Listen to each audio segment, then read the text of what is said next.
Hi,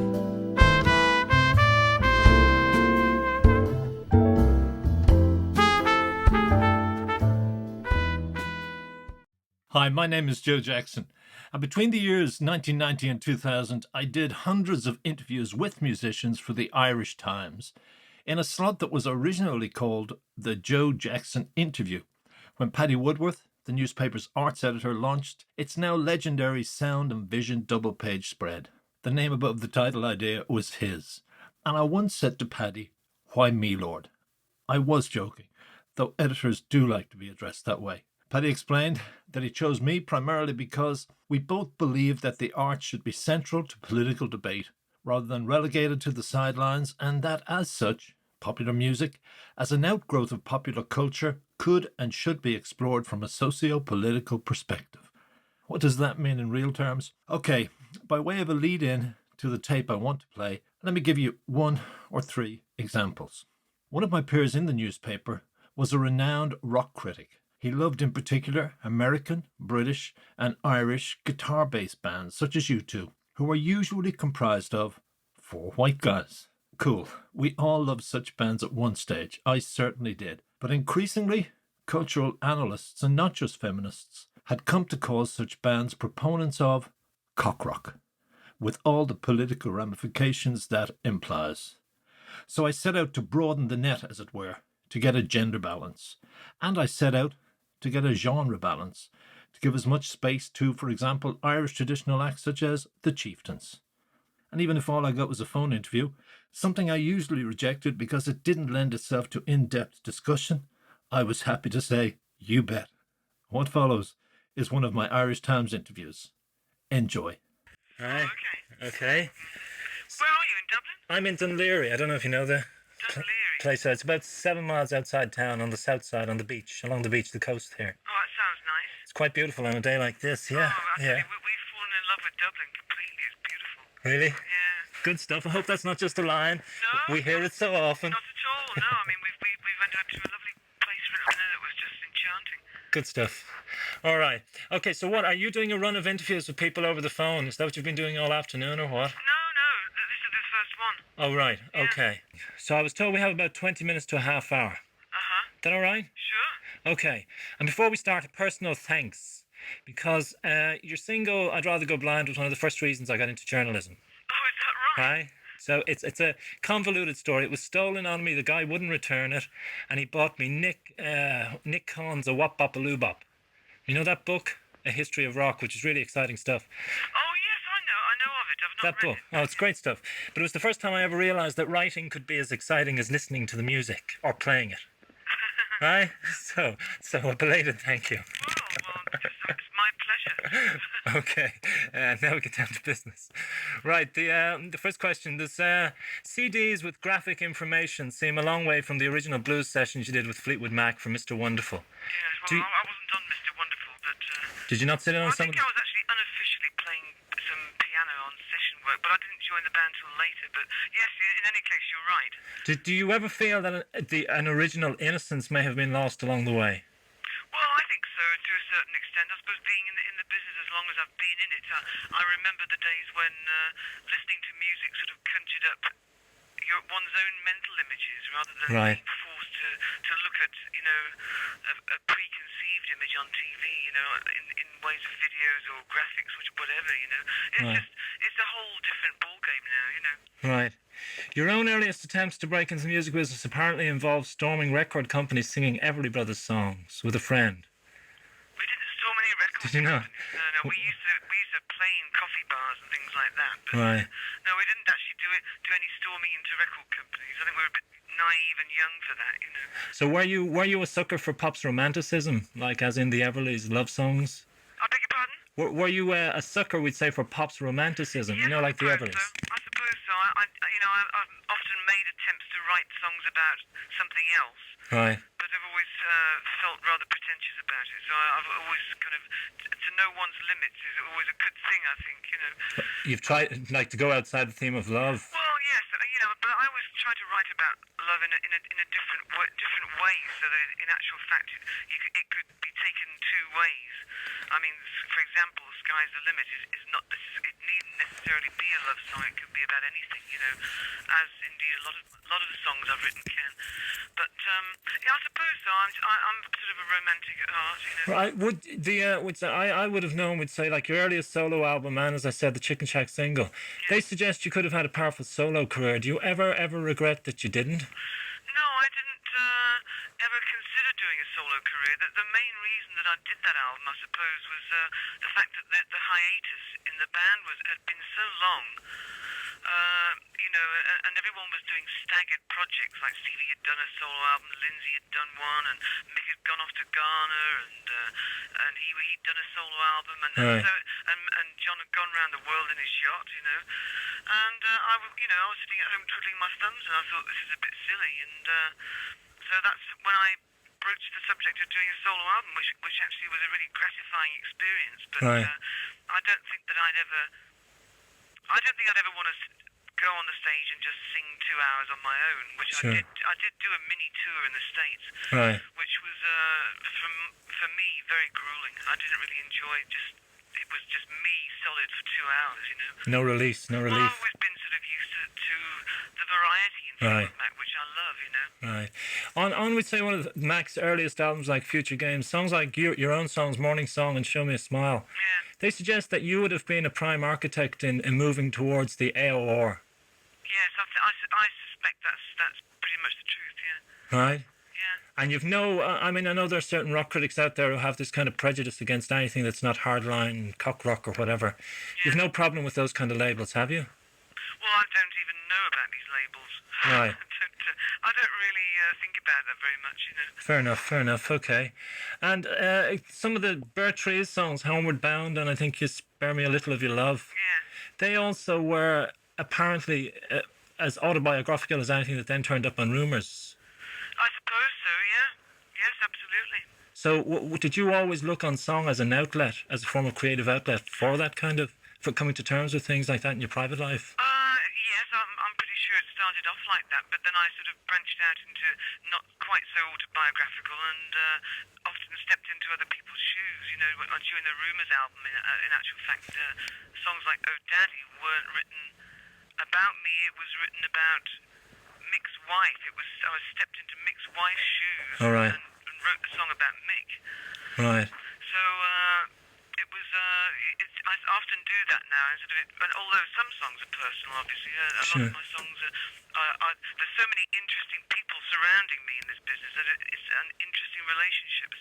It's fun to step into someone else's shoes temporarily, Right, those first songs suggested that, or you have also admitted later that the endless touring and that put a strain on your first marriage and John's drinking habits. Would you have become indulged in heavy drinking yourself? Was that a pattern in the background for you too? No, I was never an alcoholic and never will be. I don't think.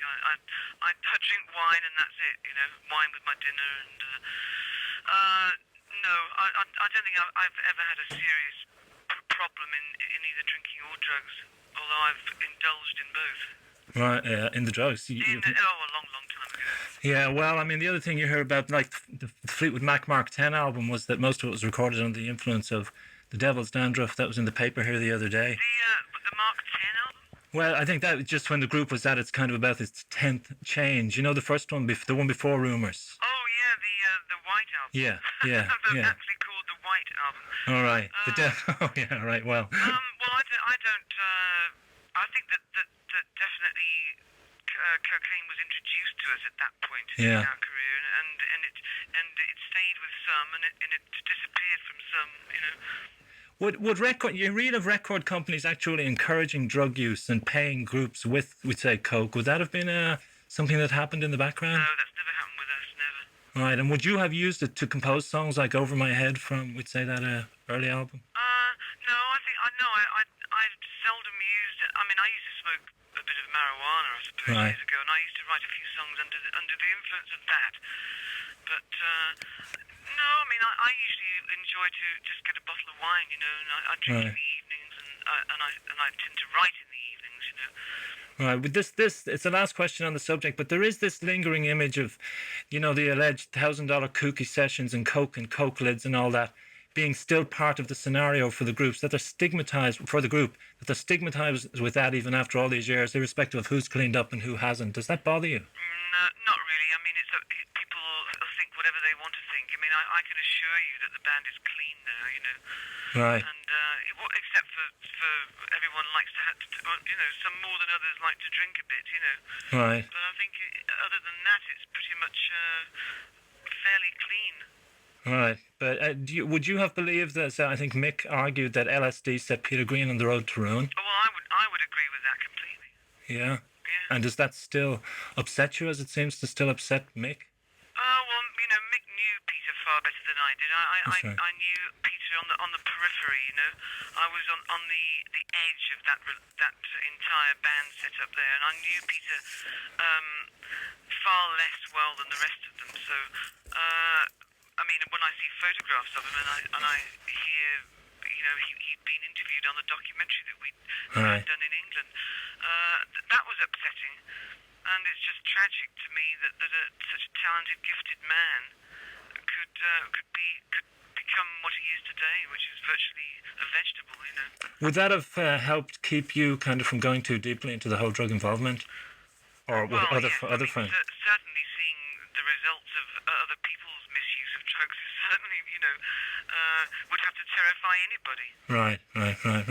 It was apparently John who recommended the Rumours title as an ironic riposte against all those stories about the band being crippled by drugs and you running off with Lindsay and all that stuff. That was kind of a joke. Well, yes, I mean, I suppose, yeah, I mean, people seem to like to invent stories about the band, and that's somehow something that amuses us. I mean, just the other day there was an article in I think it was News of the World about Stevie, which was utter nonsense. Oh, I thought this was the one about saying the band forced her to have abortions. Abortions and everything. I mean, we just all read that and just cracked up laughing. I don't know how people get up with these stories. Well, would she have cracked up laughing at that? Because it's a pretty damning story. I mean, the suggestion well, that. I don't actually know if she's read it. I suspect that the people around her would keep it from her. Oh, right, yeah. I imagine she would be upset. Well, I know that raised questions about the suggestion that anyone in a band would impose on its female members no pregnancy or you lose your sex appeal. That kind of line, I think, ran through it. I mean, did you ever experience anything like that? That you're not allowed to get pregnant or whatever? Absolutely not. I mean, that would be none of the lad's business, Right. Absolutely not. I mean, it's always been, well, I mean, in my opinion, it's always been our choice, Right. It's just never been the right time. You got sterilised at one point. Wasn't true the same? There was no kind of pressure on you. That was a personal choice. It was a personal choice, yeah. Right. You see, but I was just afraid when I saw that story. I actually heard about it that people would start saying, "Was that the same kind of pressure that was put on Christine at one point?" No, absolutely not. That was a purely personal decision. Right. Okay. Just in relation to songs like John had once said that listening to mixes of "Don't Stop," he felt very strange because like it was a situation where you'd written it about him and he was there participating in it. I mean, this. Yes. That was written about him. Yeah. Well, it was, I guess, I'd put into a song what I couldn't tell him, face to face. All right. Well, why do you think we'd say 25 million people, if you can say one on each album, connected on such a, I mean, it had to be beyond a musical level, connected on an emotional level to something that was so personal? I don't know, honestly. I think that we just kind of, there's something between the chemistry and the people, in the band, captured somehow the imaginations of a lot of people. I really don't know. I think it's kind of a rare thing for five people to stay together despite all the adversities that we were going through, at the time. But I know the band Fleetwood Mac was bigger than the sum of whatever the saying is, Oh, I know. But I know a lot of people who related very personally to those songs and say, that's my situation. She's singing from me or for me. Yeah. Well, we pretty much covered the gamut, didn't we? Yeah. I think there was something for everybody on that album. So it would have been difficult for there not to be a situation that would apply to somebody somewhere else, But would you agree with John saying that its theme was basically pain? There was a lot of pain there, yes. Yeah, so that would kind of almost, how come something that even dark can have that appeal? I think it is a phenomenon of kind of popular of our time in terms of its sales potential and all that when you think of what it was about. Yeah. I mean, it's still to this day, it always amazes me that it Sure, sure, right, okay. After that, do you remember? I think Mick said something about the punk backlash against the group. That he thought it was a bit of a wank, to use his phrase. But when people read here or in Britain about the group buying mansions and Rolls Royces and indulging in champagne and all that, did you feel they had any kind of legitimate reason for saying they're the kind of groups we don't want to aspire to become, or that's the whole thing we're rejecting? No, I think each to his own. Yeah. You know, I mean, I wouldn't have anything negative to say about any other groups that how they run their personal lives. It's their concern and their business, and I think the way we do our things is our business too. Right, so did you reject that kind of reaction? You still see that seeping through. I suppose a lot of journalists who grew up on that kind of NME in the 70s era held on to you that. know, I mean, we did lash out when we first. I think that the shock of selling so many records kind of probably went to. I don't know if it went to our heads or what. I mean, it certainly did affect us.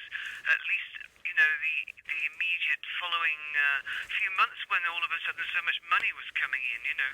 Right. And yes, I did. I went out and bought a Rolls Royce with my credit card and drove it to the rehearsal that day, you know. And you know, and John and Mick did the same thing with these turbo Porsches. They just went and paid cash for them, and you know, it was ludicrous. Right. And you know, but the thing is that we've come out of it, you know, a bit more level-headed this end. We've all been through a lot of nonsense, and somehow, you know, I don't think that I've really changed that much. Right. You know, in retrospect, if I changed at all, then I've managed to come back to somewhat of a normal human being, you know. Apparently the excesses on The Visitor and that, and miscalculated estate deals, and some say whatever other costs there were, led to bankruptcy and the breakup and that of the band, which you were instrumental in then reuniting in '85. Well, Mick went bankrupt. Right. The band didn't go bankrupt. Right.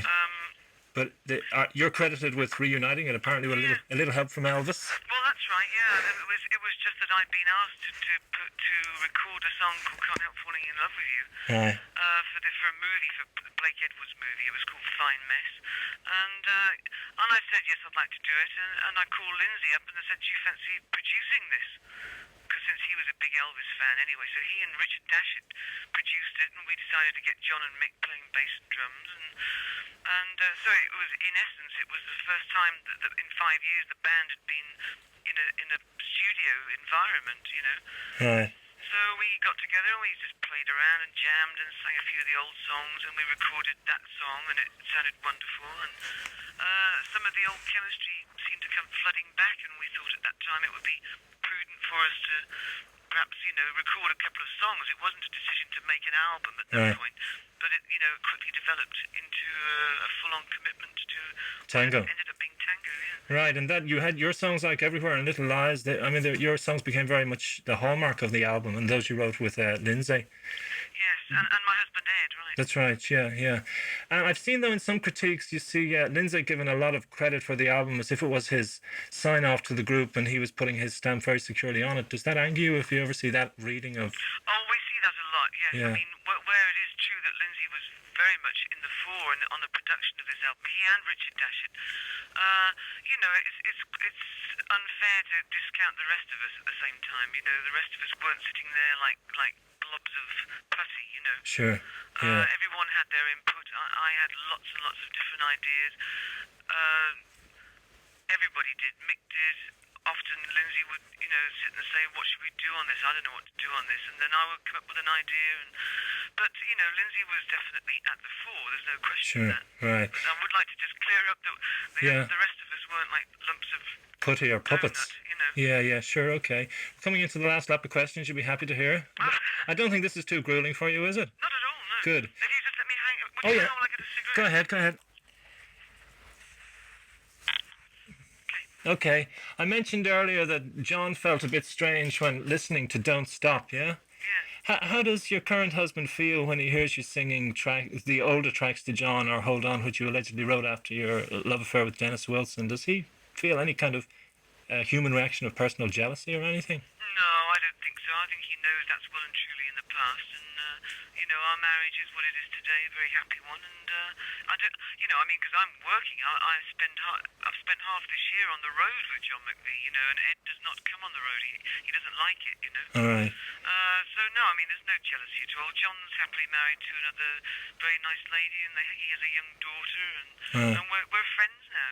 Does that? I think you'd originally said that even the start of your first marriage to John, you had to go off into your separate bands, didn't you? You went to Chicken Shack and he went off with Mac. Does this parted from your current husband not kind of put an unnecessary pressure on the marriage? On my present marriage? Yeah. No, not at all. No. I think that he trusts me and I trust him, and this has been a bit tough this year because I've been away so much. Right. But I dare say we're going to have a break next year and spend. We just bought a house in England. Right. And so we're going to spend quite a bit of time together next year. So no, we're pretty adult about everything now. Okay. You alluded earlier to these kind of stories, a lot of the stories that appear about Stevie. There was the claim that also her own personal problems, whatever they were, left her able to work on tango for only a number of days in the whole year that was actually given to the project. Is that true? That is true, and it's true of this last album too, Behind the Mask. It is? Yeah. And is it her personal problems, or is it kind of her commitment to a solo career that some say? It's commitment to a solo career as well. She really didn't spend much time in the studio at all. On both two albums. Right. And how do you feel about that? Do you feel that is potentially damaging to the band, or? Well, Stevie doesn't play any instruments, you see, so it's quite legitimate for her not to even be needed.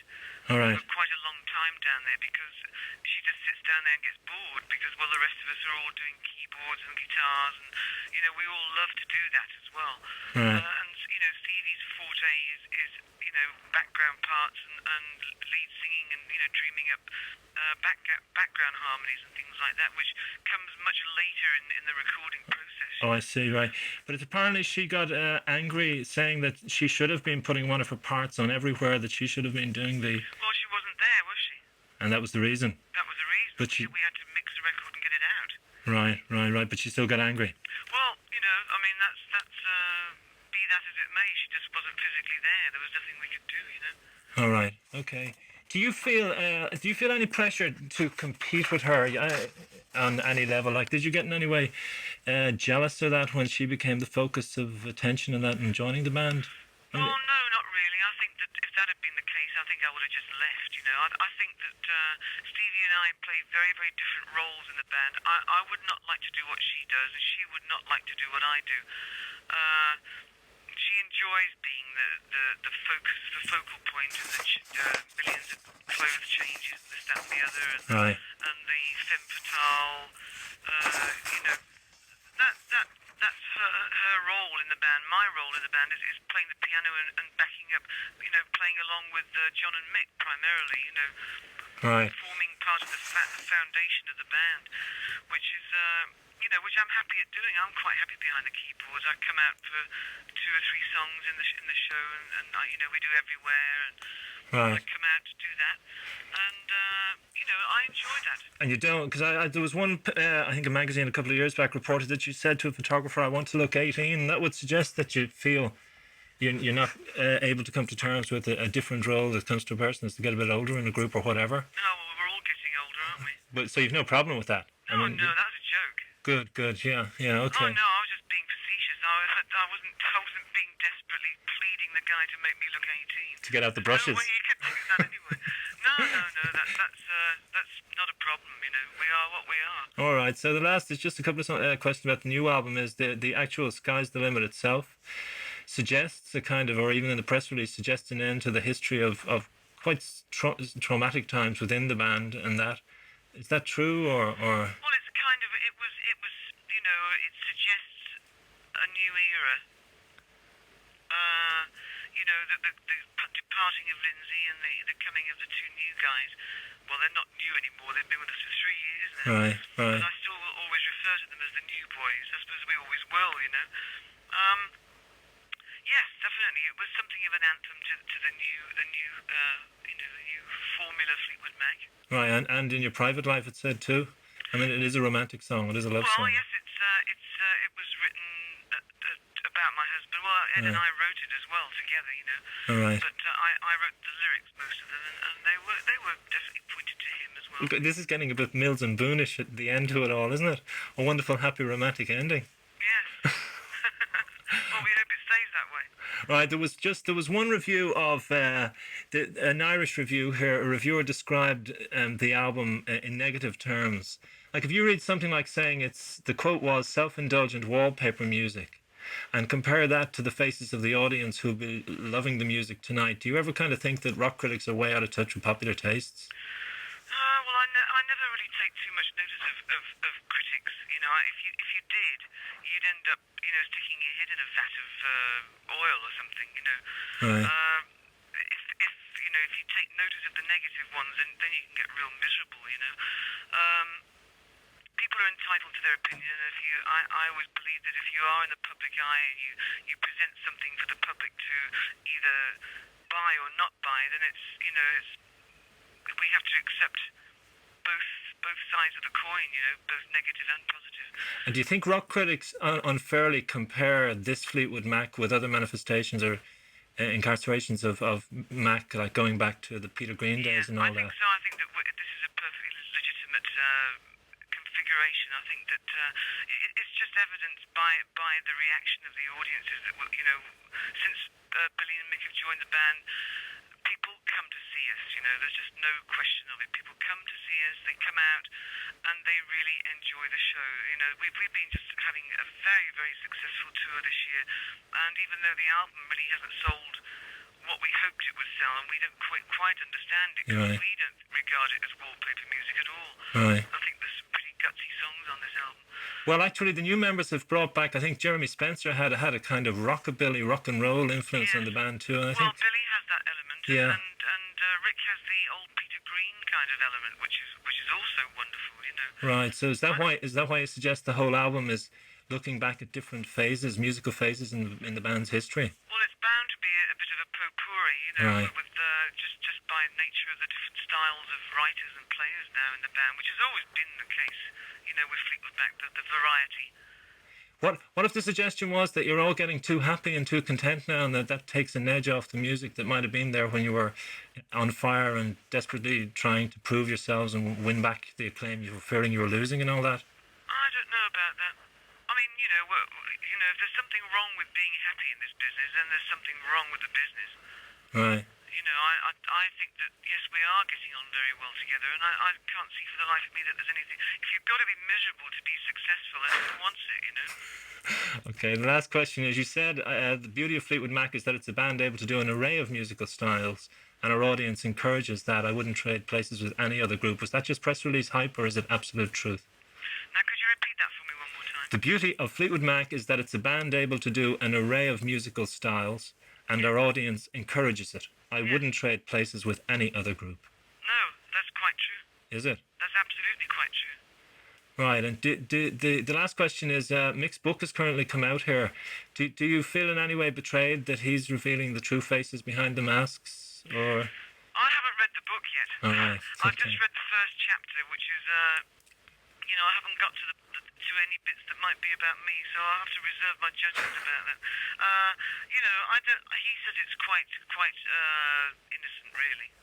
Well, I've read it in the past 24 hours. Oh, have I you? picked it up last night, and it is very gentle towards you. I don't think it's I like it. In fact, Yeah. it doesn't. It's not a kind of dark. It's not bitter. It's a quite loving book, actually. Yeah, well, I You know. think that Mick has a great deal of love for this band. Right. You know, it's been his life, as indeed it's been all of ours. You know, at least half our lives have been spent working in this band with one another. You know, we're all kind of related, like brothers and sisters now. You know. And there were rumours that he kept the manuscript from everybody. Why would he have done that then, when it's such a gentle tone? Because he didn't want anybody putting an injunction on it and saying that you can't put that in the book because All right. so no one was allowed to read it. All right.